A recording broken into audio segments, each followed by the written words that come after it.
Group 2 prelims panchayat secretary పరీక్షలను వాయిదా వేయాలి అంటూ విజయవాడలో ఏపీపీఎస్సీ కార్యాలయం ముట్టడికి ప్రయత్నించారు నిరుద్యోగులు. ఈ నెల 21న పంచాయతీ సెక్రటరీ, 25న గ్రూప్ 2 ప్రిలిమ్స్ పరీక్షలను నిర్వహించనుంది APPSC.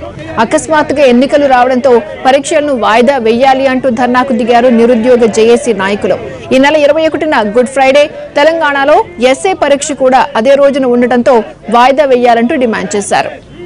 Justice, we want justice, we want justice, we want justice, we want justice, we want justice, we want justice, we want justice. Group 2 postpone చేయాలి చేయాలి చేయాలి చేయాలి చేయాలి. పరీక్షలు ఉంటున్నారా? postpone చేయాలి postpone చేయాలి చేయాలి చేయాలి. Group 2 postpone చేయాలి చేయాలి చేయాలి. postpone చేయాలి చేయాలి చేయాలి. Group 2 postpone చేయాలి చేయాలి చేయాలి చేయాలి. Group 3 postpone చేయాలి చేయాలి చేయాలి చేయాలి. We want justice, we want justice, we want justice, we want justice. Group 2 justice. Group 3 postpone చేయాలి చేయాలి చేయాలి చేయాలి. Group 2 postpone చేయాలి చేయాలి చేయాలి చేయాలి.